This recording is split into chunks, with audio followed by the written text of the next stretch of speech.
hadirin yang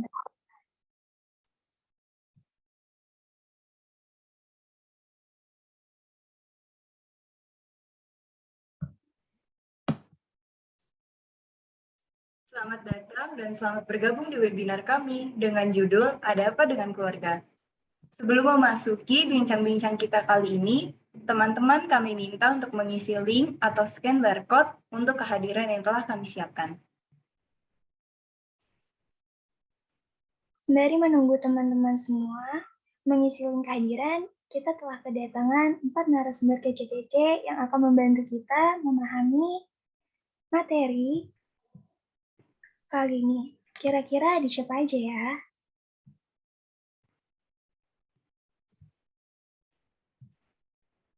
Ngomong-ngomong nih, sebelum kita maju lebih jauh, alangkah lebih baiknya kita perkenalan dulu nih dengan narasumber hebat kita ini. Iya, kan kita berdua belum kenalan. Ada pepatah yang mengatakan, tak kenal maka tak sayang. Jadi kita kenalan dulu ya, biar sayang. Saya Silvia Teresa Siotang dan teman Saya Dia Retno Kusuma Stuti.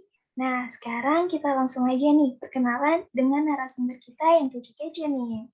Kepada narasumber, waktu dan kesempatan dipersilakan. Terima kasih atas waktu dan kesempatannya. Halo semua, perkenalkan nama saya Vinta Clara Angelina Gia. Salam kenal. Terima kasih moderator yang kece. Halo semuanya, perkenalkan saya Marcela Demi Cahan Haraparera. Salam kenal semuanya. Halo teman-teman semuanya, perkenalkan nama saya Yosef Marius Tianto, salam kenal. Oke guys, perkenalkan juga nama saya Simplicius Kora. Ya, salam kenal semuanya. Oke, kita udah berkenalan nih dengan keempat narasumber kita yang kece-kece. Agar acara kita dapat berjalan dengan lancar, maka marilah kita mengawal kegiatan ini pada hari ini dengan doa. Kepada Bruder Simplicius Kora, dipersilakan untuk memimpin kita dalam doa.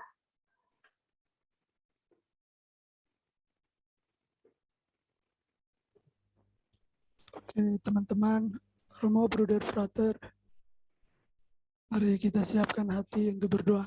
Izinkan saya berdoa menurut ajaran Katolik. Dalam nama Bapa dan Putra dan Roh Kudus. Amin. Ya Tuhan, terima kasih banyak atas rahmat kehidupan dan kesempatan yang boleh kami terima pada hari ini. Kami mohon berkat-Mu ya Tuhan dalam kegiatan kami pada hari ini, sehingga semuanya berjalan lancar dan sesuai dengan kehendak-Mu.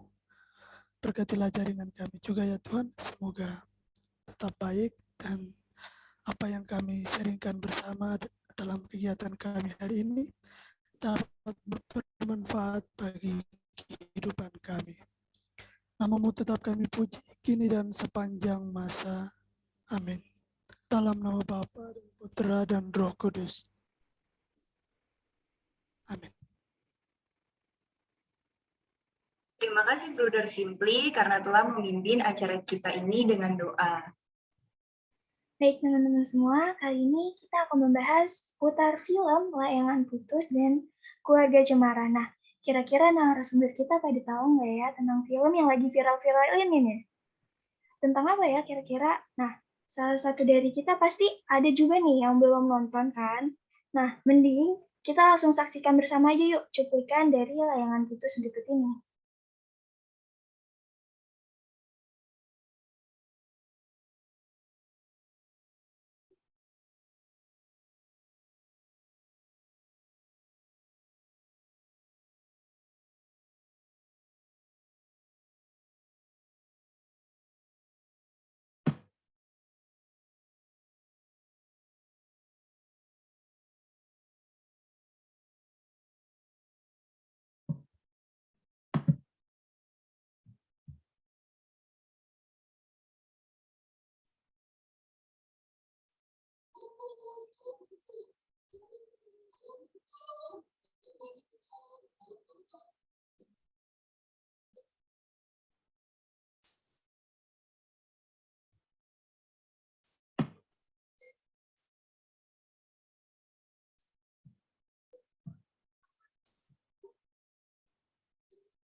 Nah, teman-teman semua, tadi kita udah sama-sama nonton nih cuplikan dari film Layangan Putus. Sekarang kita langsung tanya aja nih ke narasumber kita yang satu ini. Sela, gimana sih menurut kamu? Udah pernah nonton belum nih film Layangan Putus? Aduh, tentu saja sudah teman-teman. Nah, gimana nih teman-teman tadi pas nonton? Seru banget pasti kan ceritanya. Nah, film Layangan Putus ini adalah film yang mengisahkan mengenai keluarga. Nah, tapi ada konfliknya nih teman-teman. Konfliknya tentang perselingkuhan. Wah, seru banget. Dari trailer aja udah mulai ngasih gambaran ke kita gimana nih filmnya. Keren sih filmnya sih, moderator. Pokoknya hebat lah filmnya. Pokoknya ada nilai pelajaran yang bisa kita dapat di film tersebut, nilai keluarganya. Seperti itu.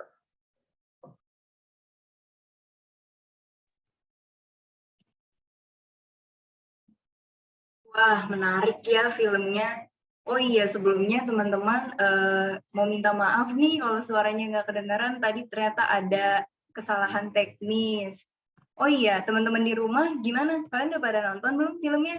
Kayaknya kita harus ngetes sih. Kira-kira yang udah nonton pada tahu gak ya tokoh-tokoh yang ada dalam film tersebut? Oh iya, terlepas dari film ini, ada loh sangkut pautnya dengan peranan BK yang membahas seputar keluarga.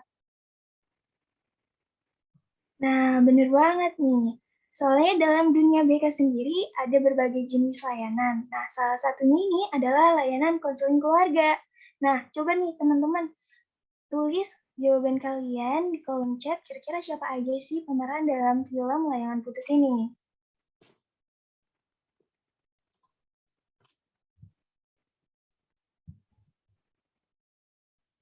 Oke, sembari menunggu teman-teman menjawab di kolom chat, kita tanyakan langsung nih ke narasumber. Kira-kira udah ada yang ngechat belum ya di kolom chat?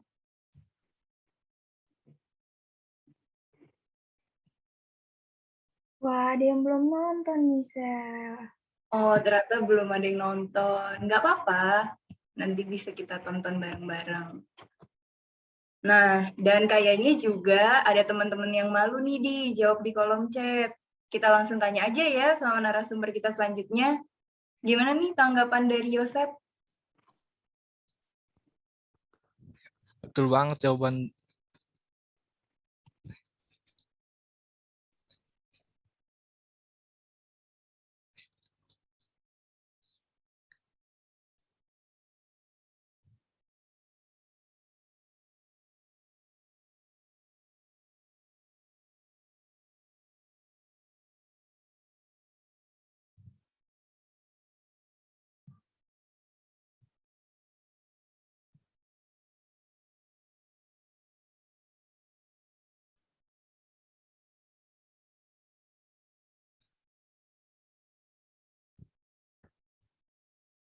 Oh, nggak apa-apa yang belum nonton. Kita masuk ke pembahasan aja yuk.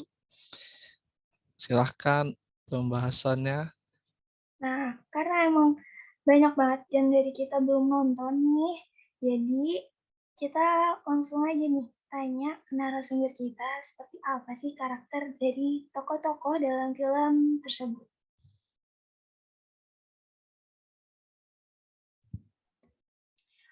Nah, kita akan membahas karakter setiap tokoh Layangan Putus. Yang pertama,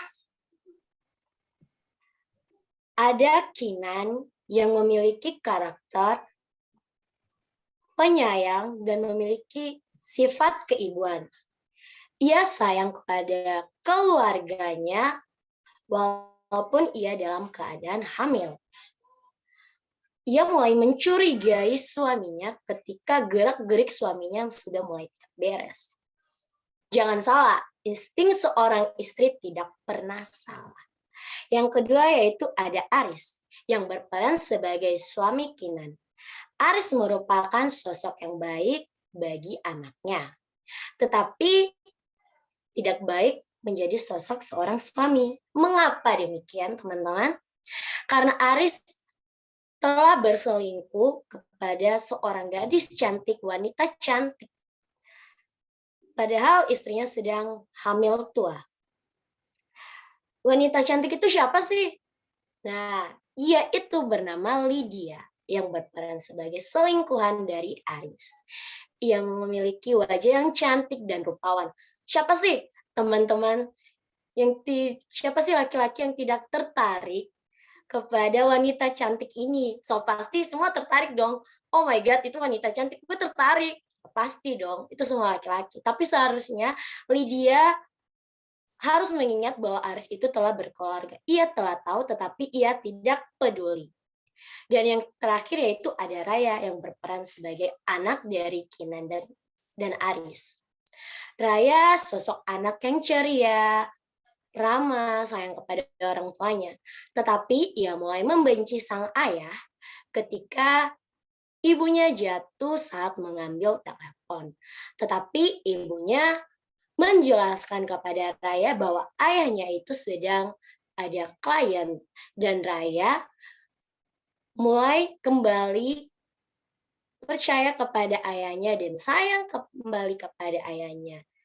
Oke teman-teman, sekian karakter setiap tokoh layangan putus. Saya kembalikan kepada moderator kece kita. Wah, terima kasih Vinta penjelasannya. Makin seru ya pembahasan kita hari ini. Nah, kebetulan narasumber kita ini kan anak BK semua nih. Langsung kita tanyakan aja nih, apa sih kaitannya antara film Layangan Putus ini dengan bimbingan dan konseling kepada Brother Simply? Bisa dijelaskan? Oke, makasih moderator. Nah, kayaknya pertanyaan yang sangat bagus nih teman-teman untuk kita belajar bersama.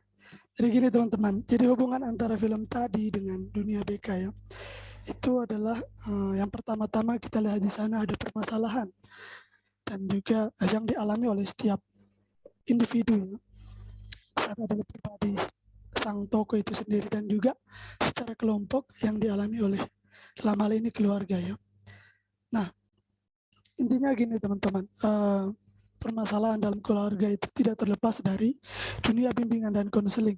Ya, mungkin masyarakat luas ya itu beranggapan bahwa tidak ada yang bisa membantu mereka. Sama seperti juga kayak saya sendiri ya. Sebelum masuk di dunia BK, belajar tentang BK, itu saya berpikir bahwa permasalahan yang saya hadapi itu oke-oke saja, biasa-biasa saja. Ya. Tetapi sebenarnya itu anggapan saya yang keliru ya. Sekarang saya baru tahu, sadar juga bahwa ternyata ada ahlinya ya yang menangani permasalahan itu. Ya, misalnya permasalahan saya misalnya dalam belajar misalnya ya, ternyata ketika saya mengalami permasalahan itu ada guru BK yang ahlinya di sana teman-teman. Nah, sama juga di film ini ada permasalahan tentang keluarga.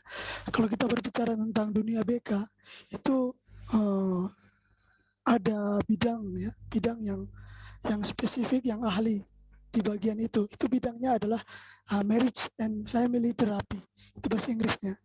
Mungkin bahasa Indonesianya teman-teman pasti sudah tahu ya, jago-jago bahasa Inggris semua. Itu jadi ada ahlinya teman-teman ya. Intinya pembahasan kita kali ini bukan mengorek-ngorek tentang permasalahan yang lebih dalam tentang keluarga, tetapi bagaimana kita melihat permasalahan yang dihadapi oleh setiap pribadi ya, dengan kita kaitkan dengan dunia bimbingan dan konseling teman-teman. Jadi jangan takut, pokoknya jangan takut kalau seandainya teman-teman mungkin punya pandangan atau punya pemikiran kayak seperti saya tadi, takut ya seperti itu. Tenang saja, teman-teman ada temannya, ada konselor, ada pembimbing yang lulusan dari dunia BK yang dijamin keahliannya untuk membantu teman-teman. Jadi kira-kira itu teman-teman. Hubungannya ya, kaitannya antara film tadi dengan dunia bimbingan dan konseling. Saya kembalikan kepada moderator. Wah, terima kasih nih Bruder, keren banget ya. Emang anak BK tuh keren-keren ya. Nah, aku bantu simpulin ya. Jadi intinya adalah permasalahan dalam keluarga tidak terlepas dari dunia bimbingan dan konseling. Di dalam dunia BK, ada juga ahli yang menangani atau mempunyai spesifikasi di dalam bidangnya masing-masing. Nah, dalam kasus ini, bidangnya disebut marriage and family therapy. Jadi, intinya ada seseorang konselor atau pembimbing dari lulusan bimbingan dan konseling yang akan membantu kita semua nih, teman-teman. Nah, karena mungkin teman-teman masih ngantuk ya, karena udah jam siang nih. Gimana kalau biar fresh kita main game nih? Soalnya jam-jam rawan ngantuk ya dia ya. Iya, bener banget nih, Sil. Jadi biar kita semangat nih, kita lanjut game dulu nih. Gimana teman-teman?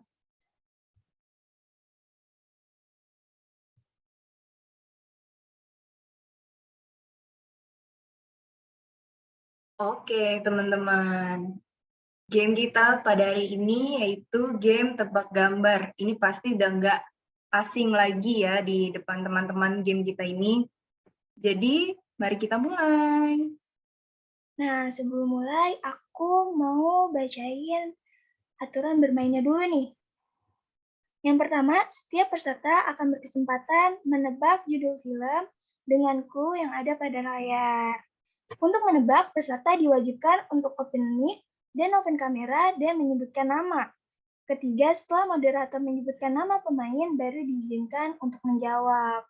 Dan pemain yang menjawab dengan benar akan mendapatkan 1 poin. Pemain yang mengumpulkan poin terbanyak akan mendapatkan hadiah. Wah, ternyata gamenya ada hadiahnya nih, Sil. Wah, menarik tuh. Hadiahnya apa ya, Di? Kira-kira? Wah, lumayan lah bisa buat beli makan siang, ya nggak? Lumayan ya. Kalau mau dapat hadiahnya berarti harus ikut gamenya dong ya, Di? Wah, bener banget dong. Oke, kita langsung aja. Sebelumnya kita kasih contoh dulu nggak sih gimana cara mainnya? Oh iya, oke. Boleh. Kasih contoh dulu aja ya, Di. Iya nih, buat teman-teman ada yang tahu nggak nih? Ini kira-kira tuh judul apa ya? Judul film apa nih? 2 garis biru, Kak. Wah, bener nggak ya 2 garis biru?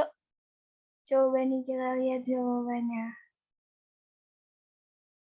Wah, benar. Banget. Tapi berhubung ini masih contoh dan belum mulai, jadi gimana, Di? Tidak dihitung. Oke. Poinnya belum dapet nih. Oke, kita pemanasan dulu ini ya. Ya, sekali lagi aku ingetin ya buat teman-teman, sebelum menjawab, kalian harus open mic dan open kamera dulu. Dan menyebutkan nama. Setelah itu, setelah moderator menyebutkan nama kalian, baru kalian izinkan untuk menjawab ya. Oke, Di. Mulai langsung aja nih. Yuk, Gamenya mulai. ya.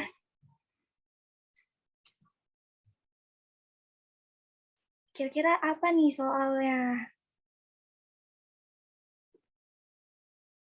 Wah, nih. Yang ada apa nih?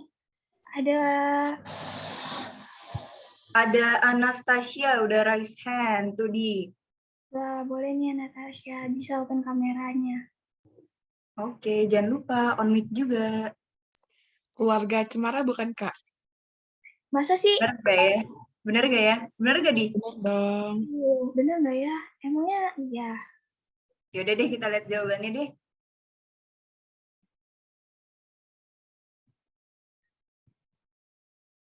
Wih, bener banget jawabannya. Keren nih, pasti Kak Natasha udah nonton nih filmnya. Mantap, keren ya. Jangan panitia, jangan lupa dicatat namanya. Iya nih, Kak Natasha dapat 1 poin.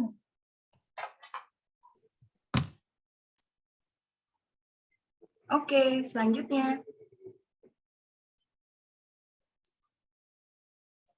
Nah, nih, ada apa nih? Ada burung. Terus ada kotak. Nih, tadi Ada aku lihat ada Feby. ya? Iya. Iya, yang duluan. Boleh nih. Coba nyalain Halo. kameranya. Aku izin pakai 2 device. Aku udah di sini kok. Oh iya. Aku udah open cam. Oke, jadi jawabannya aku nggak tahu kalau benar. Bird box. Yakin nih? Yakin gak nih sama jawabannya? Yakin deh. Yakin nggak nih? Kok ya masih ragu-ragu gitu ya? Yakin. Oke, karena ada yakin, kita buka aja Coba nih, jawabannya. kita buka nih jawabannya apa nih? Bener banget. Kamu udah nonton ya filmnya ya? Nggak nonton sih. Tebak doang tadi. Oh, nebak. Tebakannya bener loh ya. Ya, Oke. kita langsung nih ke soal Soal berikutnya. berikutnya. Pada keren-keren ya, Di. Bisa Wah, jawab. nih apa nih? Ini kayak Ada pernah gambar nonton nggak sih? balon warna-warni sama bangunan. Ini Nah, apa ini nih? ada Kak Feby lagi nih, Raisen. Oke, kayaknya aku tahu jawaban ini. Apa tuh, Kak? Up jawabnya. Yakin? Yakin karena aku kartun kesukaanku. Wah, Oke, baiklah. coba nih kita lihat, geser sedikit jawabannya apa nih? Up. Wah, ternyata bener ya. Keren banget bisa Iya. nebak. Soalnya kartun. Iya. Kita lanjut nih, teman-teman, ke soal berikutnya. Kira teman-teman tahu nggak nih?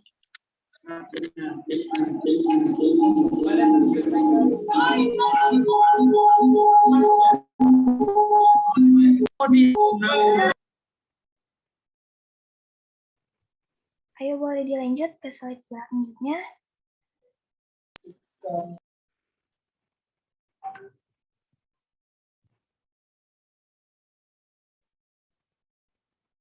Nah, judul apa nih? Ini ada gambar Tren tubusan. Oke, tar dulu nih. Dulu nih, teman-teman. Mohon maaf sebelumnya kan tadi kita udah ngejelasin peraturannya, sebut nama dulu, baru jawab. Jadi gimana nih, Di? Ini ada nih yang Raisen. Tadi ada Siapa yang duluan, Di? duluan. Ada, tadi aku lihat itu ada Michelle. Oh, ada Michelle. Michelle, boleh open the deck. Tren tubusan. Oh my. Yakin nih tren tubusan. Tahu tren tubusannya dari mana nih? Kereta kebusan. Coba nih kita lihat nih jawabannya. Benar nggak sih tren tubusan? Bener gak ya? Wih, bener banget. Iya, bener nih. Berarti udah nonton ya kamu filmnya?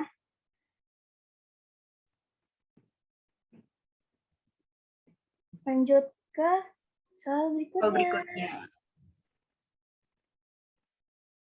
Nah, apa nih? Ada Febia Raisen lagi nih. Oke. Ini kayaknya ada bukunya juga deh. Surat Apa tuh? small kecil tuh berarti itu surat kecil untuk Tuhan. Coba bisa dijelasin nggak kenapa bisa surat kecil untuk Tuhan nih? Iya. Oh, itu. Filmnya aku belum lihat sih, Kak. Iya. Filmnya aku belum lihat. Tapi kamu bisa jelasin nggak kenapa kamu bisa nebak surat kecil untuk Tuhan?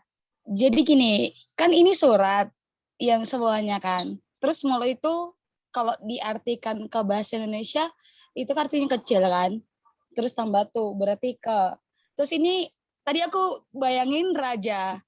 Cuman aku kepikiran sama satu ini buku yang pernah aku lihat sedikit. Jadi aku pikir ini Tuhan bukan raja. Jadi ya aku itu mungkin entah kalau benar sih. Oke. Coba ya kira-kira bener nggak nih tebakan dari Kak Feby nih? Coba kita intip sedikit jawabannya nih. Ya Bener dia. keren. Tebakannya bener lagi emang nih. Kak Feby jago banget kalau soal nebak-nebakan. Ayo Kak Feby dan lain-lain semangat biar dapat hadiahnya. Kira-kira masih ada lagi nggak nih soalnya? Ada deh. Ada dia. Nah, Nah, gambar kupu-kupu ayo sama nih. Ada nggak yang bisa nebak nih? pose tapi E-nya dicoret. Itu maksudnya apa ya dia ya? Aduh, apa nih? Siapa dulu nih tadi yang raise hand dia? Nah, kasih kesempatan buat yang lain juga kali ya, Kak. Oh iya, Tadi boleh. aku lihat ada Arnold nih. Iya, untuk Kak Arnold Yanuar boleh open cam dan open mic. Butterfly effect. Wah, bener nggak nih jawabannya? Baru dengar nama filmnya ya, Di? Emang ada ya? Nggak tahu deh, Di. Ada apa enggak ya? Bener nggak nih kira-kira? Ada yang mau jawab lagi? Dikasih kesempatan nih. Iya nih. Nah, banyak nih yang raise hand. Aku, Kak. Oh, oke. Siapa nih? Anastasia? Jawabannya? Mariposa. Bener gak ya? Bisa. Bener Coba gak ya? kita lihat jawabannya. Wih, benar. Sama. Masih ada lagi nggak nih? Boleh di next. Nah, Aku, ini Kak. apa? Keren banget nih. Apa nih? Kak, aku. Tadi aku dengar suaranya Kak. Dwi duluan nih. Ya, Dwi, silakan ditebak. Boleh open cam dan open mic. Kayaknya ini film yang lagi viral ini ya. Iya. Layangan putus, Kak. Wah, bener nggak ya? Bener gak ya? Kenapa nih kok bisa jawab layangan putus? Alasannya apa? Karena ada filmnya tuh, Kak. Karena tadi udah dibahas ya. Coba kita lihat jawabannya benar nggak nih? Coba gimana?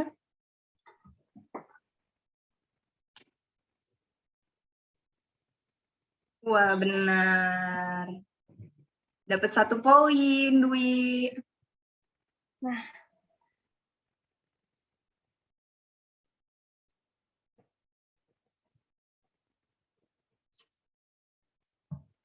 Coba kita lanjut.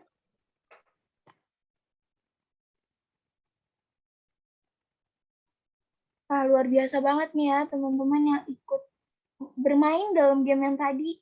Nah, kayaknya teman-teman juga udah semangat lagi. Jadi kalau gitu kita lanjut aja nih bincang-bincang asyik kita. Ra, gimana nih bincang-bincang kita selanjutnya itu tentang apa ya?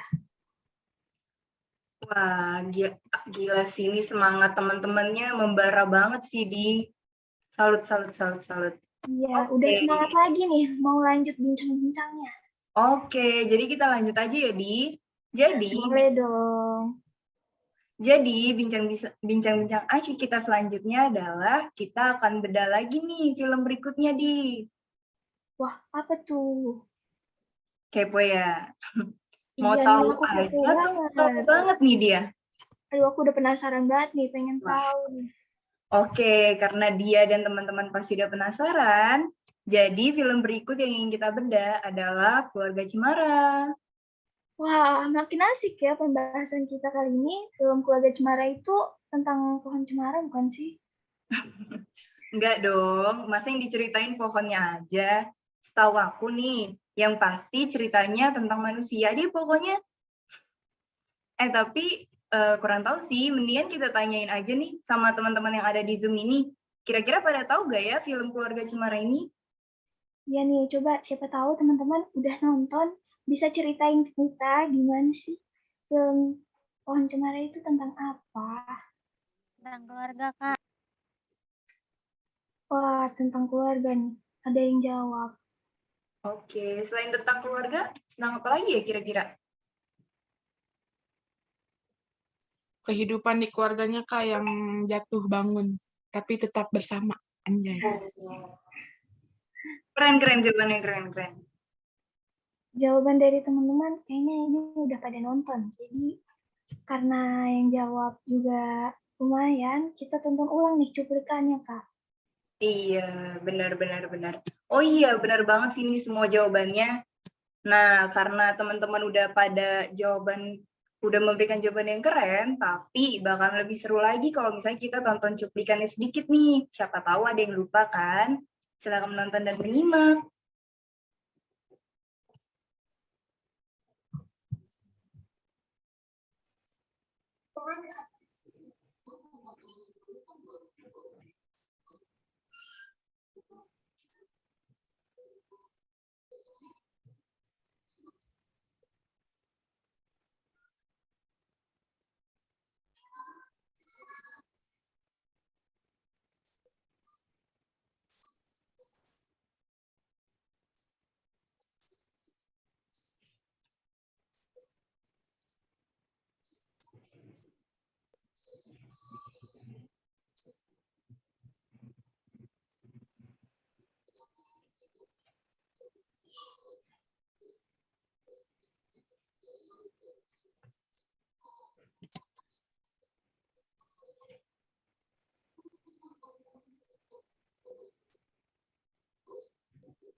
Nah, kita kan tadi udah nyimak nih videonya, tapi kita mau minta maaf lagi karena ternyata masih ada kendala. Jadi, meskipun nggak ada suaranya, mungkin kita bisa nangkep kali ya, bener banget yang dibilang Caca sama Dwi tadi, kalau misalnya di film ini tuh menceritakan tentang keluarga dan tentang perjalanan hidup keluarganya itu kayak gimana. Tapi kayaknya sih kurang lengkap ya dari apa yang dari apa yang aku bilang tadi. Biar lengkap jawabannya, kita tanyakan langsung aja nih ke narasumber. Siapa ya kira-kira narasumber berikutnya yang akan kita tanyakan? Kayaknya kita tanya ke Sel aja sih. Oh iya Sel, film Keluarga Cemara itu bercerita tentang apa ya? Oke, thank you moderator. Jadi film Keluarga Cemara itu adalah sedikit cerita ya guys. Ini kita flashback sedikit. Film Keluarga Cemara adalah sebuah film yang menceritakan mengenai keluarga. Nah, keluarganya ini tuh pertama-tamanya tuh bener. Semua yang teman-teman jawab itu tadi bener semua dan jawabannya keren-keren banget sih, apresiasi banget. Dan film ini lebih ke keluarga di mana permasalahannya lebih ke ekonomi, teman-teman. Ekonomi yang tadinya mereka tinggal di kota enak kehidupannya dan akhirnya mereka harus memutuskan untuk tinggal di kota tempat kelahirannya si Abah ini karena mengalami suatu masalah di perusahaan si Abah. Jadi akhirnya emak, Ara, dan Iis ini tinggal di desa dan kehidupannya berbeda banget sama kehidupan di kota. Jadi mereka harus si emak harus berjualan untuk menghidupi keluarganya, si Abah rela untuk melakukan pekerjaan apa saja yang penting untuk keluarganya, si Is yang tadinya hidupnya lumayan enak harus tinggal di desa, dia harus merasakan kehidupan orang-orang di sana seperti itu. Tapi di film ini sih ada nilai keluarganya dapat banget sih teman-teman, karena di film ini kita ngajarin untuk gimana ya, untuk selalu kompak dalam keadaan apapun. Pokoknya pembelajaran BK-nya ada, dan di film ini juga ada keterbukaan antara satu sama lain. Terus juga di film ini adanya komunikasi, mereka saling berkomunikasi walaupun keadaannya tuh nggak begitu kurang baik, tapi dia tetap tetap harmonis, rukun dalam kesederhanaannya itu. Seperti itu teman-teman. Oh, seperti itu, Sel. Jadi meskipun apapun yang sedang keluarga kita alami, kita harus tetap harmonis ya, Sel ya. Betul banget, Sil. Oke, wah makin menarik aja nih. Bagaimana dengan narasumber lain? Apa ada yang ingin ditambahkan? Aku pilih aja deh ya narasumber yang bisa menambahkan. Kira-kira siapa ya? Brother Simply, gimana nih tanggapannya mengenai film ini? Oke, teman-teman. Jadi sudah semakin jelas ya jawabannya. Yang pasti film ini tidak membahas tentang pohon ya guys. Membahas tentang manusia, kehidupan manusia. Nah, dari film ini kita belajar seperti yang sudah dikatakan Sela ya teman-teman. Kita belajar banyak hal. Ya, baik dari sisi anaknya atau dari sisi orang tuanya, itu banyak hal yang kita pelajari. Untuk permasalahannya sendiri, nanti kita akan bahas lebih dalam lagi teman-teman. Tapi sebelumnya aku kembali dulu ke moderatornya. Wah, terima kasih Bruder. Nah, semakin lengkap aja nih teman-teman jawaban dari teman-teman dan narasumber kece-kece kita. Nah, kita udah tahu nih gambaran singkat mengenai isi filmnya. Sekarang kita cari tahu lebih dalam lagi, apa sih hubungan dari film ini dengan bimbingan dan konseling? Wah, makasih dia atas pertanyaannya. Jadi di sini aku akan menjelaskan tentang hubungan dari film tersebut dengan bimbingan konseling. Jadi aku menjelaskan tentang keluarganya dulu ya. Keluarga merupakan unit terkecil dalam masyarakat yang berisi dari ayah atau suami, ibu atau istri, dan anak-anak. Masing-masing memiliki perannya. Dalam menjalin hubungan satu sama lain, keluarga memiliki konfliknya masing-masing. Di film ini konfliknya terjadi tentang masalah ekonomi. Sebenarnya konflik ini sangat dekat, bahkan menjadi bagian dari kehidupan. Terdapat beberapa hal yang dapat dipertimbangkan agar tidak terjadi konflik ini. Jadi peran konselor itu terkaitan dengan peran konselor harus membantu menyelesaikan serta memberikan masukan untuk keluarga yang mengalami masalah dengan memberikan konseling kepada keluarga atau family terapi yang merupakan upaya bantuan yang diberikan kepada setiap individu dalam keluarga agar dapat mengatasi masalah dengan rasa kerelaan dan kecintaan kepada keluarganya. Begitu keterkaitan dengan peran BK. Saya kembalikan kepada ke moderator. Oke, aku mau nanya nih, apakah dari permasalahan yang terjadi dengan keluarga itu bisa dilakukan konseling? Dan jika iya, konseling seperti apa sih yang mau diberikan oleh seorang guru BK atau seorang calon konselor? Oke, kakak cantik, makasih pertanyaannya. Nih, menurut aku sendiri ya, sebagai calon guru BK, dalam keluarga perlu diadakan konseling, baik kepada anak maupun kepada keluarga, dan bisa juga kepada kedua orang tuanya. Nah, konseling yang dilakukan itu ada dua. Yang pertama itu konseling individu, dan yang kedua itu konseling kelompok, kakak. Oke, aku bantu tambahin ya jawaban dari Vinta nih. Thank you. Oke, tadi Vinta udah jelasin nih konseling individu sama konseling kelompok. Nah, teman-teman, di sini pelayanan konseling individu itu adalah pelayanan yang diberikan oleh seorang konselor yang di mana hanya satu individu nih teman-teman. Ini bisa dikasih ke ayahnya, ke ibunya, anaknya. Nah, ini tuh biasanya dilakukannya face to face, teman-teman. Nah, tapi karena pandemi sekarang, kemungkinan pelayanan konseling individu bisa dilakukan melalui layanan Jimit dan lain sebagainya. Dan kalau layanan konseling kelompok ini lebih mengarah ke bimbingan kelompok. Nah, di sini beranggotakan bisa 5 orang dan di sini juga membahas mengenai permasalahan. Jadi satu permasalahan untuk diatasi. Nah, kalau layanan konseling individu lebih ke arah satu orang dengan seorang konselor untuk mengatasi masalah. Dan tapi kalian jangan khawatir takutnya konselor bocor. Nggak mungkin teman-teman, karena di layanan konseling individu sebelumnya konselor sudah menerapkan asas kerahasiaan, di mana nantinya pada saat sudah melakukan layanan konseling ini, konselor nggak boleh membocorkan privasi kalian ke orang lain gitu teman-teman. Jadi jangan takut untuk konseling ke konselor karena nggak akan bocor teman-teman. Terima kasih. Kembali ke moderator.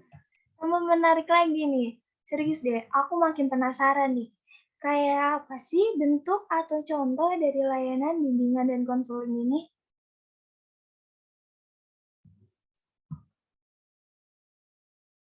Oke guys, jadi saya coba bantu jawab ya. Oke, dalam dunia bimbingan dan konseling teman-teman yang juga sudah kami pelajari dalam semester ini ya teman-teman. Kalau layanan bimbingan dan konseling itu sendiri itu terdiri dari dua layanan teman-teman. Layanan utama itu yang pertama layanan inti, itu ada 10 jenis layanan ya. Lalu layanan kedua itu adalah layanan pendukung, itu ada 5 jenis layanan teman-teman. Nah, sekarang terlepas dari film tadi teman-teman ya, kita lihat dulu apa saja sih layanan 10 layanan jenis layanan inti itu. Saya akan membacakan saja sebagai informasi bagi teman-teman supaya kita juga tahu lebih dalam lagi siapa sih atau seperti apa sih peran dari guru BK itu teman-teman. Bukan guru BK, dari seorang konselor atau seorang pembimbing, bimbingan dan konseling itu. Nah, layanan yang pertama, layanan inti yang pertama itu adalah layanan orientasi teman-teman. Yang kedua, ada layanan informasi. Lalu yang ketiga, ada layanan pembelajaran. Yang keempat, ada layanan penempatan dan penyaluran. Lalu yang kelima, ada layanan penguasaan konten. Yang keenam, ada layanan konseling individual. Yang tadi seperti yang sudah dijelaskan oleh Sela ya. Lalu yang ketujuh, ada layanan konseling kelompok. Lalu yang kedelapan, ada layanan bimbingan kelompok. Lalu yang kesembilan,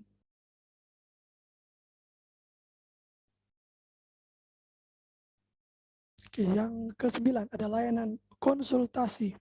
Ya. Setelah layanan konsultasi, ada layanan mediasi. Itu teman-teman. Jadi saya akan menjelaskan salah satu bagian di sini ya, yang menarik untuk kita ketahui bersama-sama ya teman-teman. Ada layanan penempatan dan penyaluran. Nah, ini sangat menarik teman-teman. Mungkin di teman-teman di luar BK ya misalnya ya, mungkin berpikir bahwa setelah saya lulus dari SMA, saya mau kemana, bingung ya, kuliah apa, atau teman-teman di SMP misalnya, saya mau kuliah apa, sebenarnya bakat saya itu di mana. Nah, seorang konselor akan membantu teman-teman ya. Ada layanan penempatan dan penyaluran. Jadi kalau dari definisinya sendiri itu adalah layanan yang memungkinkan peserta didik ya atau konseli memperoleh penempatan dan penyaluran di dalam kelas, kelompok belajar, jurusan atau program studi ya. Lalu kegiatan ekstrakurikuler misalnya ya, menemukan bakat-bakatnya. Jadi di sana seorang konselor akan membantu teman-teman. Itu jenis layanan inti, salah satu jenis layanan inti yang mungkin saat ini sangat marak sekali yang dialami oleh teman-teman, yang dilema dengan pilihan dalam pendidikannya. Oke, kita lihat lagi 5 layanan pendukung, ada 5. Yang pertama ada layanan instrumentasi, lalu ada layanan himpunan data, lalu ada layanan kunjungan rumah. Yang kelima adalah layanan alih tangan kasus. Nah, ini teman-teman, saya akan mencoba menjelaskan salah satu ya yang menarik. Itu adalah layanan alih tangan kasus. Ini kayaknya tadi sudah disinggung oleh si Sela, ya, oleh narasumber kita Sela. Itu tentang jangan takut kalau ingin berkonsultasi atau ingin berbagi pengalaman kesulitan dengan seorang konselor atau guru BK misalnya. Karena di sana di layanan alih tangan kasus ini, itu seorang guru BK, seorang konselor itu sudah tahu bahwa ketika orang yang datang meminta bantuan itu tidak merasa puas atau dilihat masalahnya itu rumit atau sulit diatasi atau tidak sesuai dengan kompetensinya, maka seorang konselor itu dia akan alih tangankan kasus itu. Artinya dia akan mengarahkan teman-teman ke tempat mana teman-teman harus pergi. Jadi lebih tepat penanganannya itu di mana. Seorang konselor dia akan mengarahkan itu dan dia tidak akan memaksa kalau dia tidak bisa atau dia tidak ahli di bidangnya. Jadi ada batas-batas tertentu teman-teman. Jadi teman-teman sekali lagi tidak perlu takut atau cemas ketika memiliki permasalahan. Ya. Seorang konselor siap membantu teman-teman. Yang terbaik pokoknya. Oke, itu dia teman-teman penjelasan singkat ya sederhana tentang layanan dalam bimbingan dan konseling. Oke, saya kembali ke moderator. Wah, terima kasih ya Bruda Simplicius Korak. Keren banget nih penjelasannya. Aku ngerti nih sekarang ya. Nah, kita lanjut ke berikutnya apa nih? Ya, apa nih ya kira-kira dia? Tapi ngomong-ngomong penjelasannya Bruder tuh bagus banget ya dia. Gampang dimengerti. Iya, Bruder ini emang keren deh pokoknya. Oh iya, di bagian ini ada sesi Q&A. Nah, teman-teman bisa nih nanya di sini seputar tentang BK. Baru tahu kan teman-teman ternyata tuh BK nggak cuma jadi guru aja, ternyata banyak layanannya. Nggak cuma Silakan. jadi polisi sekolah ya, Kak? Oh iya, benar. Kasarnya tuh nggak cuma jadi polisi sekolah ya. Iya, tapi guru BK bisa ngebantu kita dalam konseling keluarga juga. Benar. Oke, ada teman-teman yang mau nanya. Oh, iya lupa nih. Oh, apa tuh? Kalau misalnya pertanyaan terbaik juga dapat hadiah kan ya dia? Wah, bener banget nih, aku baru ingat. Oh, Ada iya. 2 pertanyaan terbaik yang nantinya bakal kita umumin dan dapat hadiah tentunya. Nah, bener banget. Siapa sih yang nggak tertarik sama hadiah ya kan? Nah, jadi teman-teman silakan bertanya. Iya, benar. Lumayan banget hadiahnya. Jadi, boleh nih tanya-tanya di kolom chat. Atau kalau mau on mic juga boleh, silahkan. Ayo teman-teman, kita tungguin nih pertanyaannya. Iya, benar. Atau kalau emang malu-malu on mic, bisa di kolom chat aja juga nggak apa-apa.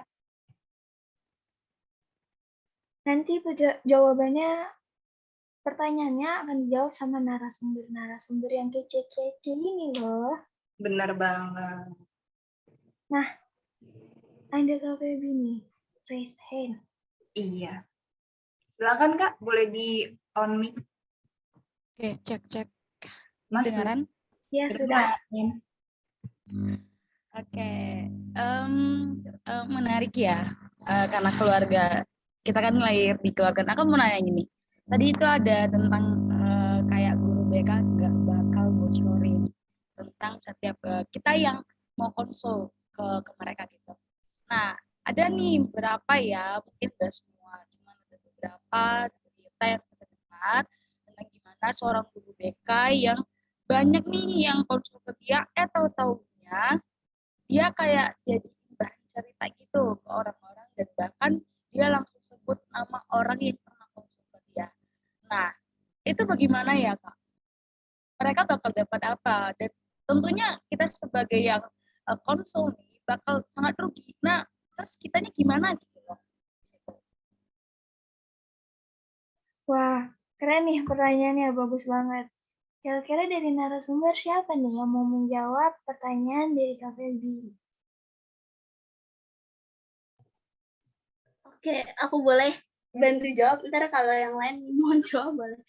Oke, jadi thank you banget Kak Feby udah bertanya mengenai asas kerahasiaan. Jadi di BK itu sebenarnya emang titik awal dari seorang guru BK itu harus mempunyai 12 asas.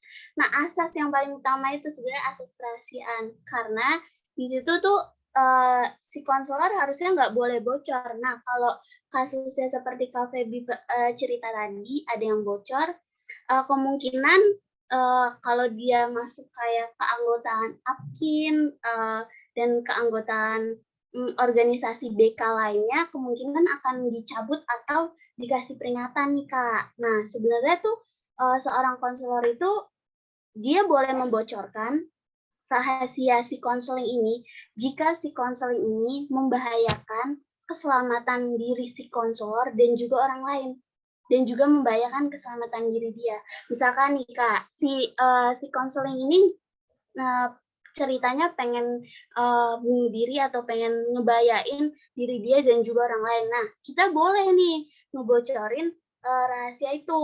Tapi kalau misalkan si konselingnya itu cerita mengenai permasalahan dia, nah itu kita sangat tidak boleh untuk membocorkan, karena seorang calon konselor itu harus mempunyai 12 asas, dan asas yang paling utama itu di asas-asas selanjutnya itu asas kerahasiaan. Karena dengan asas kerahasiaan kita bisa menjaga rahasia si konseling dan juga kita bisa membuat si konseling nyaman untuk bercerita kepada kita karena tidak ada sangkut pautan pembocoran. Kita juga mau kita cerita sama keluarga kita tetap nggak boleh Kak. Sebenarnya yang tahu itu ya kita sendiri. Jadi seorang konselor itu harus punya asas kerahasiaan ini terlebih dahulu sebelum mereka mempunyai asas-asas lain. Asas kerahasiaan yang paling utama Kak. Seperti itu. Boleh yang lain ditambahkan? Boleh nih Kak Sela, aku nambahin ya. Tadi kan kakak udah bilang boleh diberitahukan kepada siapapun. Nah, tapi kita harus minta izin dulu nih kepada konseling kita.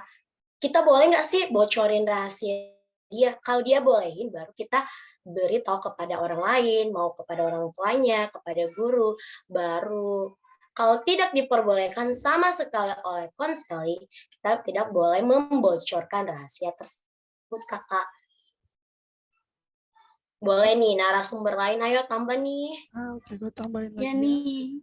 Oke, gue tambahin. Nah, jadi gini teman-teman, terima kasih Kak Feby tadi udah bertanya. Pertanyaannya bagus sekali. Pertama kita harus ketahui bersama ya teman-teman. Jadi gini, kenapa guru BK itu bisa bocorin kayak tadi ya, menceritakan hal seperti itu. Terlepas dari itu, yang pertama kayak gini teman-teman. Jadi ada dua paradigma, paradigma atau cara pandang BK plus 7, lalu yang kedua tentang paradigma komprehensif ya, BK komprehensif. Nah, jadi pandangan yang dulu, BK pandangan yang dulu itu mungkin karena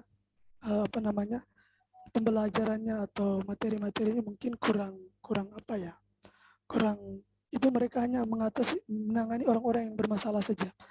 Tapi kalau BK komprehensif yang sekarang ini, paradigma yang sekarang itu teman-teman, itu dia akan bukan hanya menangani orang-orang yang bermasalah atau bukan hanya menangani orang-orang bermasalah, tetapi orang yang tidak bermasalah pun akan dibantu. Nah, kenapa bisa terjadi kayak tadi yang dibilang Kak Feby, dibocorin? Nah, itu mungkin si guru BK-nya itu belajar pada zaman yang mungkin pola 17 itu kali ya, mungkin ya materinya kurang dia dalami atau selama perkuliahannya atau gimana. Tetapi tidak seorang guru BK itu bisa menceritakan permasalahan itu ada syaratnya teman-teman. Jadi misalnya seperti ini, saya kasih contoh saja. Nah, kalau guru BK itu ingin men-sharingkan pengalaman misalnya, nah dia harus meminta izin dulu nih ke orang yang sudah sharing ke dia, tetapi ketika menceritakan itu dia tidak menyampaikan nama atau oh ini orangnya ini nih, bukan. Itu tidak, dia hanya menceritakan secara umum saja teman-teman. Permasalahannya diceritakan, bukan orangnya. Jadi itu, di sana ada asas kerahasiaan sekali lagi ya. Itu yang sangat penting. Itu seorang guru BK pada zaman sekarang, paradigma yang baru ini, komprehensif atau menyeluruh ini, pasti tahu tentang hal ini dan mereka berpegang teguh itu pada asas itu. Terima kasih. Ya, saya kembalikan ke moderator. Wah, terima kasih nih narasumber yang kece-kece. Jawabannya mudah dipahami ya. Kalau aku sih udah mudeng nih. Gimana nih Kak Feby? Udah jelas belum penjelasan dari narasumber kita? Oke, ini udah jelas kok. Cuman tadi Kak apa ya? Simplicius ya, kalau nggak salah namanya. Nah, tadi sudah, dan yang lain juga narasumber udah jelaskan dan itu to the point. Oke, aku bisa menerima dan paham. Nah, tadi Kak ini bilang oh enggak, tidak hanya membantu orang yang punya masalah, tapi akan membantu juga orang yang nggak punya masalah. Nah, itu maksudnya bagaimana ya? Bisa Gimana Kak? Mohon maaf, suaranya putus-putus. Oke. Bisa diulang lagi? Oke, jadi gini. Tadi kakaknya kan bilang gini, mereka yang bimbingan konseling itu tidak hanya membantu orang yang punya masalah, tapi akan membantu juga orang yang nggak punya masalah. Nah, itu maksudnya bagaimana ya? Bisa dijelasin lebih detail lagi? Oke, makasih. Ini makin kritis ya, mantap.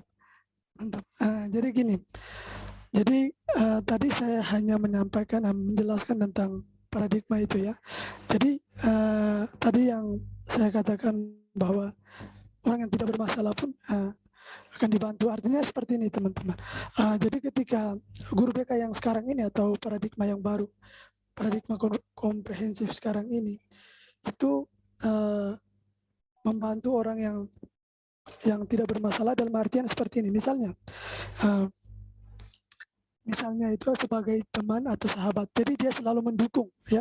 Artinya seperti seorang guru BK, dia selalu hadir. Kalau di sekolah ya, dia itu harus menjadi seorang teman. Jadi bukan hanya saat ketika si ini dia bermasalah, jadi harus baru didekati atau baru dipanggil, enggak seperti itu. Tetapi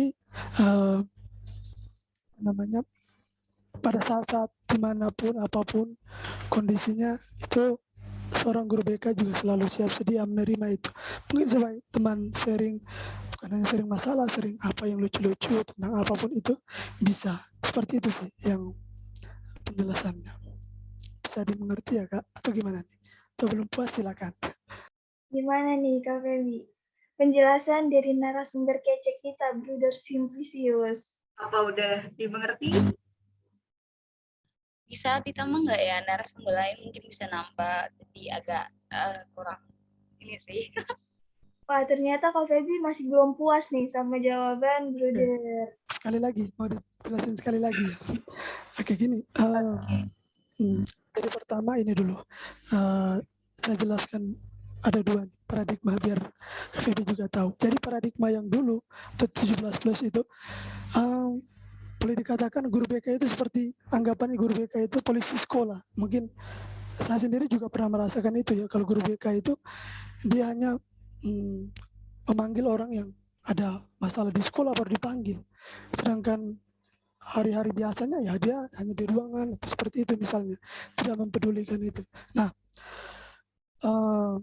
di paradigma yang baru, yang komprehensif sekarang ini ya, yang baru itu yang ditangani itu bukan hanya orang-orang yang bermasalah, tapi orang yang tidak bermasalah pun ditangani dalam artian bahwa guru BK itu aktif orangnya. Dia itu selalu boleh dikatakan bukan menjadi seperti polisi sekolah tadi, tetapi dia itu lebih menjadi sahabat, pendengar yang baik, ya seperti itu, yang selalu siap sedia menjalankan tugasnya itu. bersama-sama dengan anak-anak, sehingga paradigma yang dulu seperti yang polisi sekolah itu tidak terjadi lagi di zaman sekarang ini. Seperti itu. Apakah sudah jelas atau masih bingung? Kak Feby gimana? Boleh nggak sih aku tambahin sedikit? Oh iya, boleh. Boleh, silakan. Pintar. Oke, mungkin narasumber lain bilang pertanyaannya apa sih? Pasti pada belum tahu ya. Nih, pertanyaan Kak Feby tadi tuh pas Bruder ngejelasin tadi, kebetulan Bruder bilang bahwa guru BK itu bukan hanya menyelesaikan masalah. Nah, Kak Feby bertanya, kenapa sih Bruder mengatakan bahwa guru BK itu tugasnya bukan hanya menyelesaikan masalah doang, apakah ada yang lain? Gitu tuh pertanyaannya. Nah, yang dijelaskan, aku cuman menambah yang dijelasin oleh Bruder. Sebenarnya guru BK itu juga bisa menjadi teman kita bercerita. Dan guru BK juga harus bisa merangkul siswa-siswanya. Bukan menganggap, ya kamu siswa, saya guru, lu harus menghormatin gua. Ya jangan begitu dong. Guru BK harus bisa merangkul semua siswa-siswanya, agar siswa-siswanya juga bisa nyaman dengan dia, dengan melakukan konselor, apapun itu, dia mau cerita, ya siswanya juga ya seru sama gurunya. Guru BK-nya juga harus welcome gitu loh, Kak. Nah, jadi guru BK itu bisa mempunyai dua peran. Yang pertama itu bisa sebagai penyelesai masalah dalam sekolah, baik dalam lingkungan sekolah atau pribadi setiap siswa. Bisa juga menjadi seorang konselor. Yang kedua juga dia harus juga bisa menjadi teman atau sahabat untuk para siswa-siswanya, Kak Feby. Nah, gimana Kak Feby? Sudah jelas belum? Oke, udah jelas kok. Oke, thank you. Wah, mantap nih Kak jawaban Feby, dari narasumber kita. pertanyaannya juga cukup menguras otak moderator ternyata ya. Lebih mendalam ya ternyata Iya. pembahasannya. Wah, keren banget. Yang jawab narasumber yang terkuras otaknya kita ya dia ya. Ya kita sampai Iya. mudeng jadinya ya. Benar banget. Oke, jadi karena pertanyaannya Kak Feby udah jelas, kita masuk ke pertanyaan kedua nih, Di. Pertanyaan kedua itu ada dari Kak Theodorus. Oke, pertanyaannya, Kak, kalau misalnya saya konseling ke salah satu anggota keluarga yang jadi konselor nih, bisa gak Kak itu kira-kira? Nah, gimana nih tanggapan narasumber? Bisa gak kira-kira? Bisa dong, Kak. Oke. Kenapa tuh alasannya tuh, Yosef? Nah, kalau menurut saya ini walaupun anggota keluarga tapi dia harus profesional, profesinya sebagai konselor gitu, Kak. Jadi harus merahasiakan cerita dari anggota keluarga ini ke keluarga yang lainnya. Jadi dalam konselor kepada keluarga ini harus ada asas keterbukaan dan kesukarelaan. Jadi jawabannya bisa. Segitu aja, Kak. Menurut saya ada tambahan dari teman-teman lain. Oke, saya tambahin sedikit ya. Terima kasih Kak Teo atas jawabannya. Terima kasih juga ya, saya jawabannya juga bagus. Nah, saya ulangi sedikit lagi. Tadi saya sempat menjelaskan tentang ada 10 jenis layanan inti, lalu ada 5 jenis layanan pendukung. Nah, di 5 jenis layanan pendukung itu di sana ada layanan kunjungan kalau nggak salah layanan kunjungan ke rumah, kunjungan rumah layanannya. Nah, di sana itu seorang konselor ya, dia juga tidak serta-merta atau sembarang untuk ke sana, tetapi dia sudah punya seperti prosedur atau langkah-langkah yang pasti, yang profesional ya, yang akan dilakukan. Jadi tidak hanya kunjung-kunjung saja itu boleh, tapi sebaiknya mereka sudah punya kesepakatan antara orang yang akan dikunjung dan juga pengunjungnya. Itu dari saya, Kak Teo. Apakah bisa dimengerti?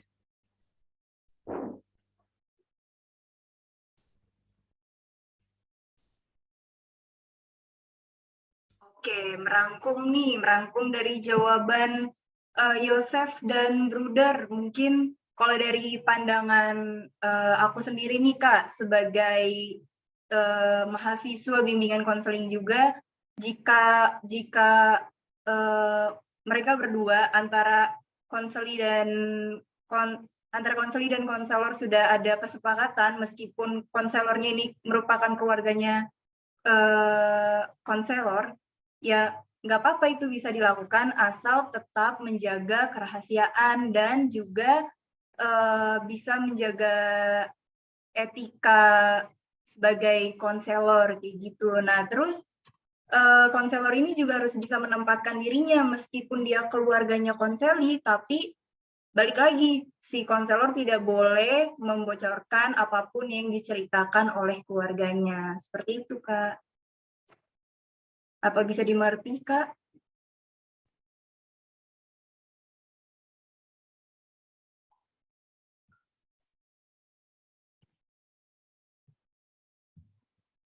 Oke, udah ada reaction dari Kak Theo. Terima kasih Kak Theo pertanyaannya. Oke, lanjut di pertanyaan yang lainnya apa nih, Di?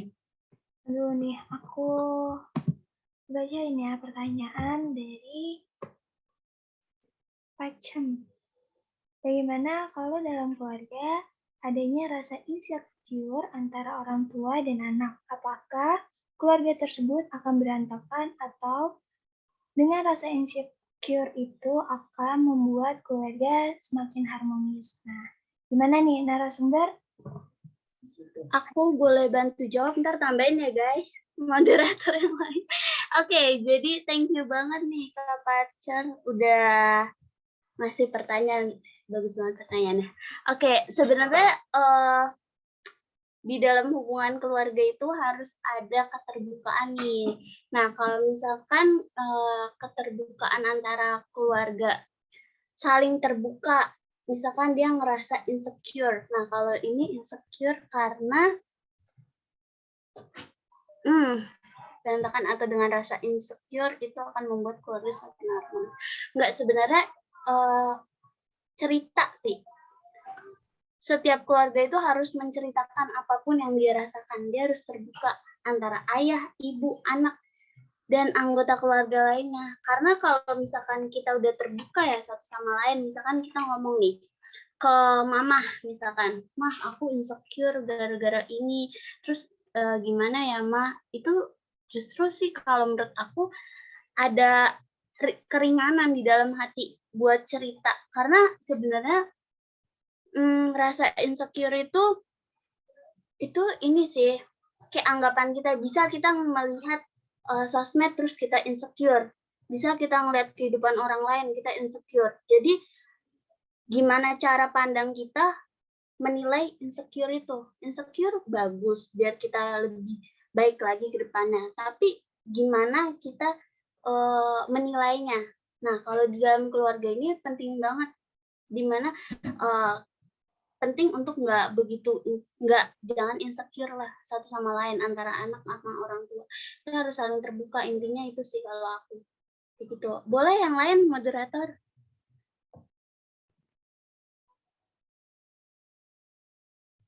Wah, makasih nih Kak Sela udah bantu jawab pertanyaan dari Pacem ini ya.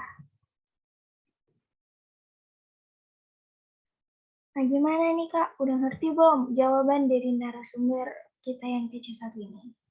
Atau masih butuh jawaban narasumber lain? Bisa kok ditambahin sama narasumber lain.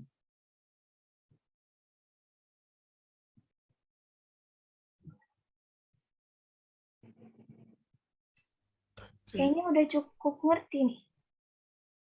Bruder, tadi ada mau Tadi Bruder kayaknya deh. Kita tungguin si Pacem gimana, udah itu belum? Kalau belum nanti kita jelasin tambahan lagi. Gimana? Kalau udah jelas, boleh dikasih reaction ya Kak Pacem. Biar kita bisa lanjut nih.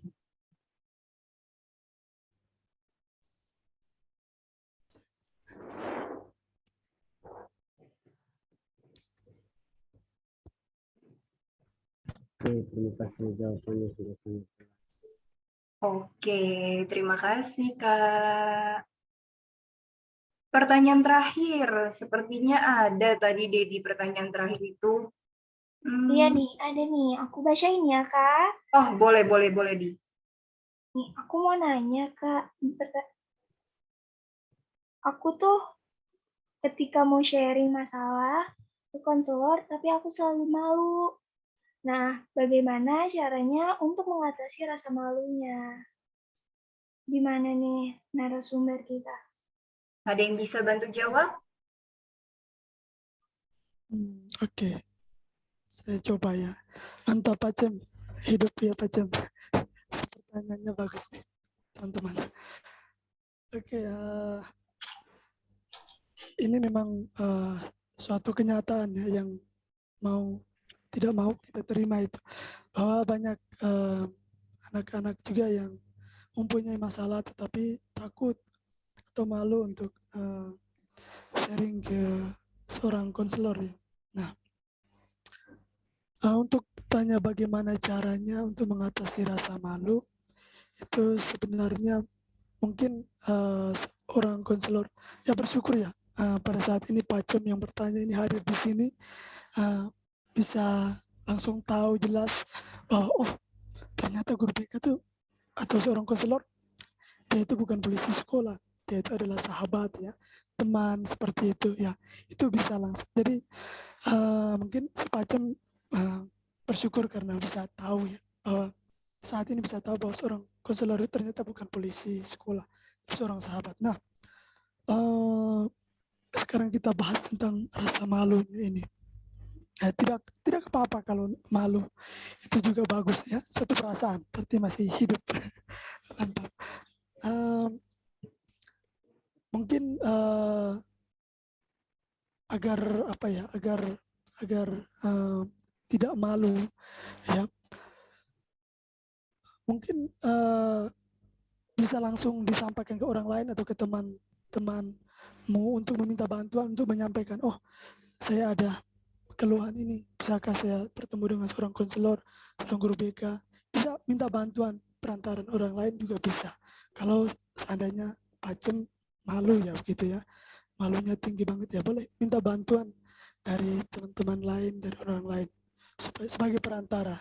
Nah, ketika menyampaikan itu ya yakin dah seorang guru BK juga pasti membantu. Tetapi gini, adalah satu hal lagi yang perlu diingat bahwa ketika kita sudah bertemu dengan konselor ya, orang itu tidak serta merta kita langsung sharing begitu. Nanti akan dipandu oleh seorang atau dibimbing oleh guru BK untuk apa mengatasi permasalahan itu. Jadi teman-teman tidak perlu takut. Terima kasih juga buat Pacem ya.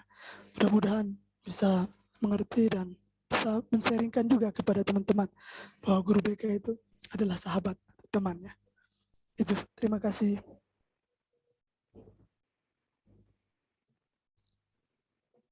Katanya terima kasih Brother Sintisius yang kece banget nih. Berarti Kak Pacem udah paham ya sama penjelasan dari Brother Simplicius. Wah, keren juga nih pertanyaannya, Di.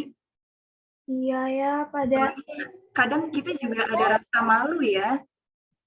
Iya nih. Gimana kalau kita lanjut ke selanjutnya aja nih? Oke, ada apa nih Di habis ini? Jeng jeng jeng jeng. Apa nih?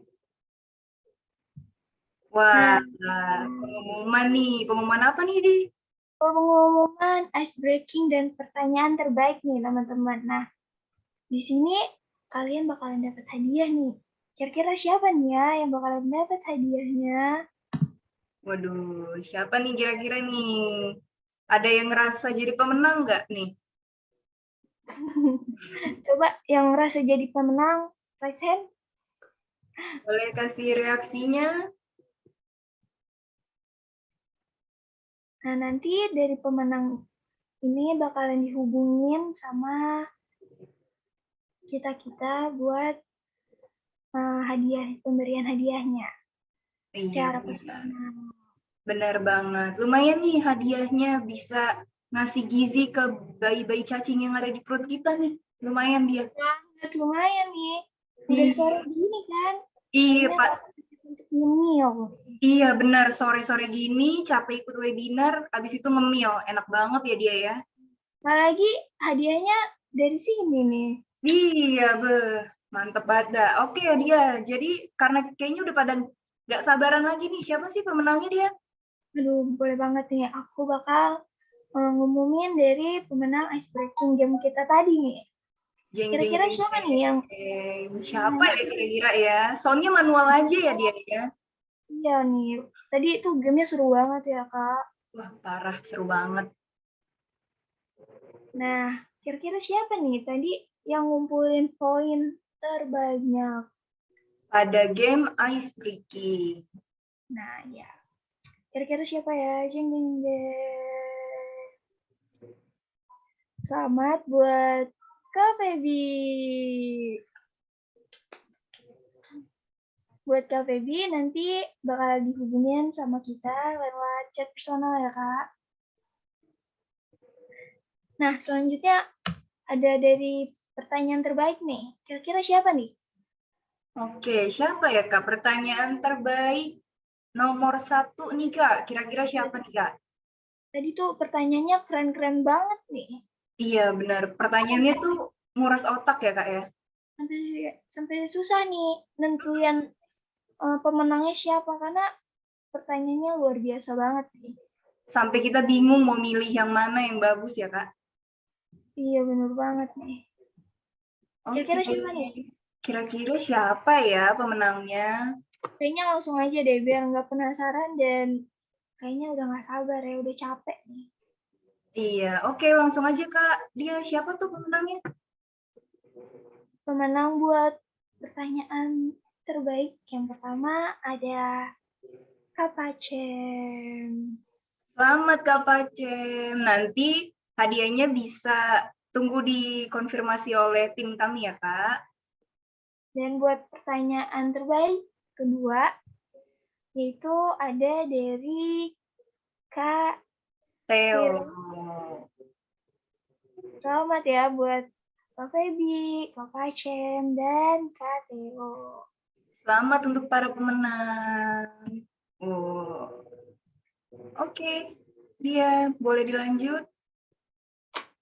Ini kita udah ngumumin pemenangnya nih. Selanjutnya kita akan ada sesi dokumentasi nih. Wah, buat teman-teman semua diminta buat on cam karena kita mau sesi dokumentasi nih. Bisa rapiin rambut dulu, kacamata, atau yang penting jangan mandi ya, karena takutnya kelamaan. Oke, boleh on cam teman-teman yang bisa.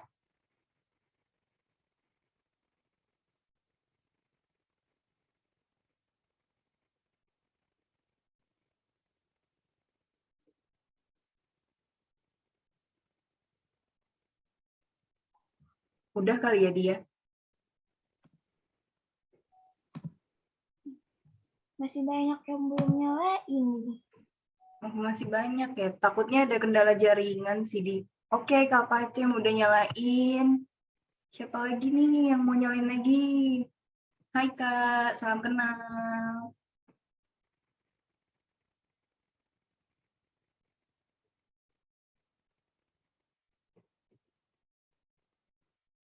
Kayaknya udah bisa dimulai dokumentasinya. Mungkin untuk Kak Vinta boleh dimatiin dulu share screen-nya. Biar kita bisa sesi dokumentasi nih. Oke. Aku juga mau rapi-rapi nih, biar keren. Iya benar, rapin dulu di hijabnya. Yang lain rapin rambutnya, bajunya. Aku hitung ya. Oke. 1, 2, 3. Ganti gaya. 1, 2, 3. Terima kasih teman-teman semuanya. Oke, terima kasih semuanya. Nah, Oke, teman-teman. jadi udah jelas banget ya semuanya pertemuan kita kali ini. Semoga apa yang telah disampaikan oleh para moderator kece kita kali ini dapat bermanfaat ya guys. Bener banget nih. Nah, sebelum teman-teman keluar dari Zoom nih, aku mau ingetin teman-teman untuk mengisi link evaluasi yang ada pada layar atau bisa di-scan. Dan aku juga udah kirimin nih ke chat. Jadi buat teman-teman luangin waktunya sebentar untuk isi link evaluasi.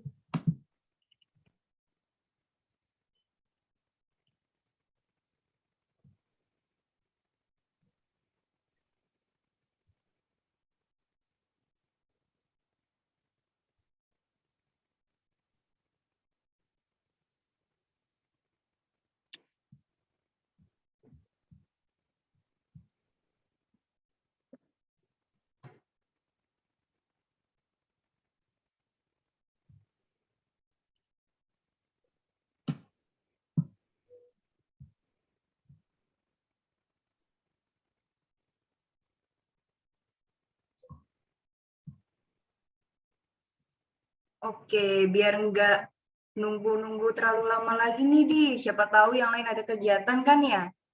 Iya, bener banget nih. Oke, jadi intinya keluarga yang baik itu harus kita ingat juga nih.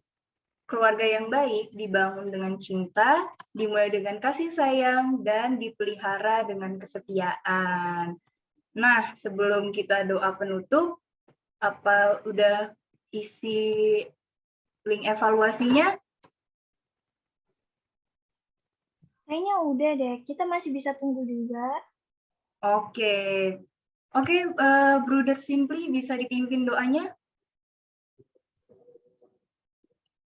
Biar kita bisa doa penutup.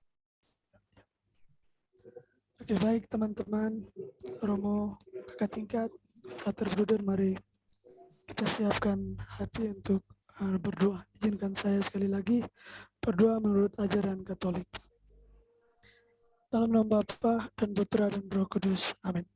Ya Tuhan, kami bersyukur atas penyertaan-Mu sepanjang kegiatan kami pada siang hari ini.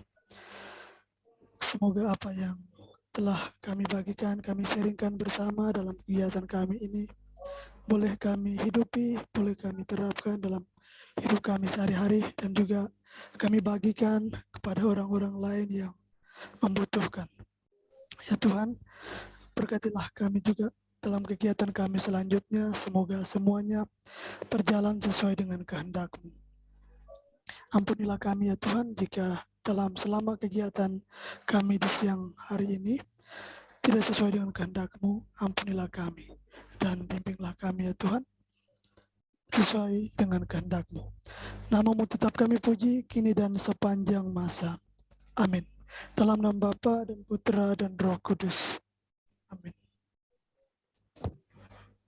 Terima kasih buat Bruder Simplicius untuk doa penutupnya. Oke, terima kasih semua atas partisipasi dan keaktifannya. Tetap jaga kesehatan dan jangan lupa bahagia. Dadah. Terima kasih Om. Terima kasih.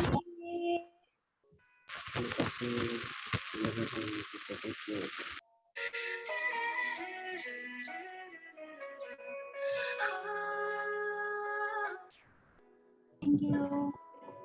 Makasih juga Kak. Harta yang paling berharga adalah keluarga. Istana yang paling indah adalah keluarga. Puisi yang paling bermakna adalah keluarga. Mutiara tiada tara adalah keluarga. Selamat pagi, Emak. Selamat pagi,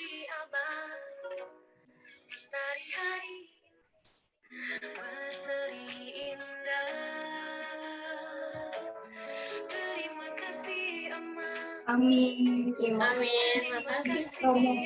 Romo, Ya. ini apa Bruder? Makasih Romo. Makasih Romo. Terima kasih Romo doanya.